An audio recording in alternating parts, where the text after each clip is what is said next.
भाई साहब एक शिमला के अब आकर वो बैठे हुए हैं, वो भी बोल रहे हैं कम से कम 6000 आदमी मैं शिमला से और किन्नौर से लेकर अलाउंस है, MSP है, जो डिसेबिलिटी पेंशन है, जितने भी अलाउंसेज हैं वो एक जवान से लेके एक जनरल तक के बराबर होना चाहिए। देहरादून में पूरे निकल रहे हैं, यूपी में हो रहा है, हरियाणा में हर जगह हो रहा है, तो ये सारे सैनिक यहाँ आने के लिए तैयार। हमने सरकार को इतना समर्थन किया है, रेवाड़ी में इतना किया है तो उसके लिए सरकार को हमारे बारे में सोचना चाहिए ना। जंतर मंतर पर हमारा जो धरना चल रहा है, हम कोई घर से फालतू नहीं है। कई लोग बोलते हैं कि ये लोग फालतू हैं इसलिए आकर बैठ जाते हैं। मेरी बीबी को 98 से कैंसर है और मैं उसका इलाज खुद कैसे देख रहा हूँ मैं जानता हूँ। सरकार का वो नहीं है, मैं अपनी पर्सनल के लिए नहीं बोल रहा हूँ। यहाँ पर ऐसी मेरी माता बहनें हैं, विधवाएं हैं, जिनके 8-8, 10-10 साल नौकरी करके और जवान मेरे साथ शहीद हो गए। मैं 97 का रिटायर हूँ। अच्छा। और आज तक उनको हक नहीं मिलता। उनको कितनी मिल रही है पेंशन? 11,000, 12,000, 16,000। उसमें आप लोग भैया आप खुद भी बता दीजिए, आपकी बात कहाँ पहुँची जाए? नहीं, हमारी बात यही है सरकार तक पहुँची जाए। जो हमारा ये धरना है सिर्फ इसीलिए कि हमारा जो MSP है, NSP, उसको बराबर किया जाए। ठीक है। दूसरा डिसेबिलिटी का जो है वो हम लोगों का बराबर होना चाहिए। ना तो वो बराबर है। ठीक है। जो हमारे कैटेगरी है, किसी को 8,000 है, किसी को 15,000 है, अफसरों को जो है लाखों में है। अलाउंसेज जितने भी टाइप के हैं वो एक जवान से लेके एक ब्रिगेडियर जनरल तक के बराबर होने चाहिए। जैसे फील्ड अलाउंस है, MSP है, जो डिसेबिलिटी पेंशन है, जितने भी अलाउंसेज हैं वो एक जवान से लेके एक जनरल तक के बराबर होना चाहिए। अगर उनकी पेंशन ज़्यादा है, उनका हक ज़्यादा है, वो पेंशन उनके बेसिक ज़्यादा है, हमें कोई उससे कोई एतराज़ नहीं है। उनकी बेसिक कितनी भी हो, हमें सिर्फ जो अलाउंसेज हैं, जितने भी अलाउंसेज होते हैं हमारे साथ किया उसके अंदर वो अलाउंसेज सबके बराबर होने। कि हमारी आवाज़ सरकार तक पहुँची जाए कि जितने हैं अभी मेरे ग्रुप के जो हैं हिमाचल से, उस दिन 22,000 आदमी दिल्ली में पहुंचे थे। 22,000 लोग यहाँ पर आए थे। तो आप हिसाब लगा जी, बड़ा नंबर बता रहे हैं आप भाई साहब जी। वहाँ पर एंट्री रजिस्टर में देखिए, मैं J&K हिमाचल के बता रहा हूँ, शिमला से। अभी भाई साहब एक शिमला के अब आकर वो बैठे हुए हैं, वो भी बोल रहे हैं कम से कम 6000 आदमी मैं शिमला से और किन्नौर से लेकर आऊँगा 12 तारीख को।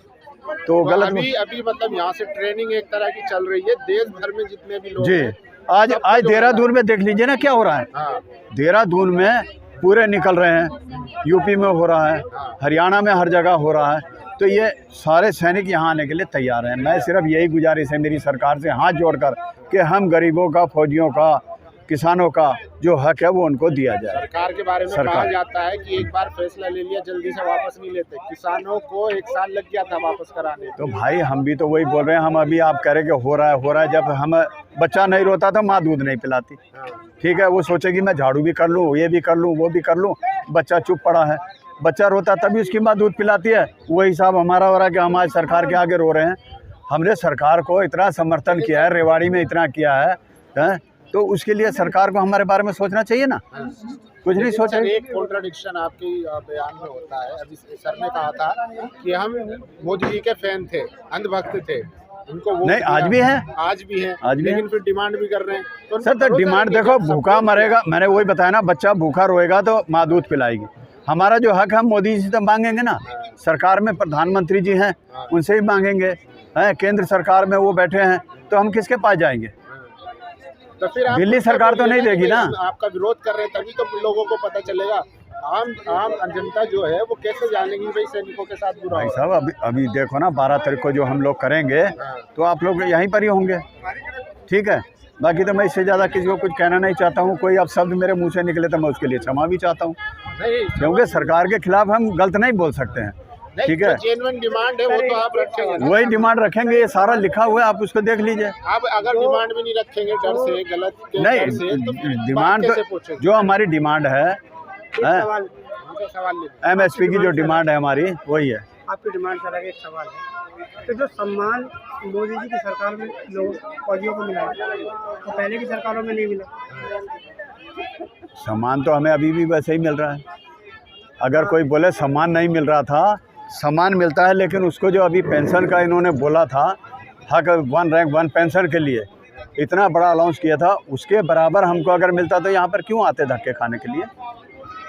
आप ये तो सोचिए ना, किस लिए आते? तो थोड़ा आपसे हमारी यही गुजारिश है कि जो हम कह रहे हैं वो हमारी बातें सिर्फ सरकार तक पहुँचाई जाएँ। जो उसको सरकार को थोड़ा एक टाइम तो देना चाहिए फौजियों को, कि सरकार आपके बारे में थोड़ा गंभीरता से सोच सके। तो वही तो हम बोल रहे हैं भाई, सरकार तक जब आप बात पहुंचाएंगे, सरकार सोचे ही कुछ हमें जवाब देगी। आज तक कोई हमारे पास आया नहीं आया।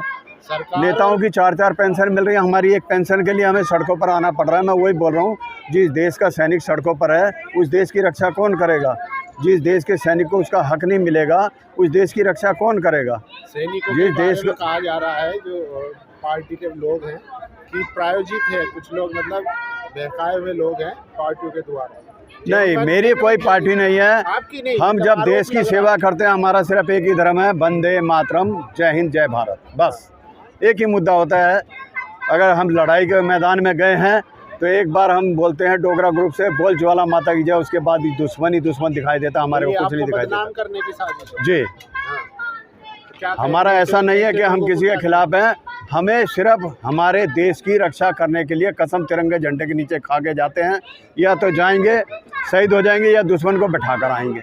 हमें वहाँ पर ये दिखाई नहीं देता कि मेरी बीवी भूखी मर रही है, मेरे बच्चे कहाँ पड़े हैं, मेरी माँ कहाँ पड़ी है। अगर मैं झूठ बोल रहा हूँ तो ये साहब को पूछ लीजिए, बाकी साथियों पूछ लीजिए। वहाँ कोई हिंदू, कोई मुसलमान, कोई कुछ नहीं होता। सर एक चीज़ और सर, मैंने बचपन से ये देखा है कि जवान ने कभी अपनी पीठ नहीं दिखाई है, जी। हमेशा सीने पे गोली खाई है।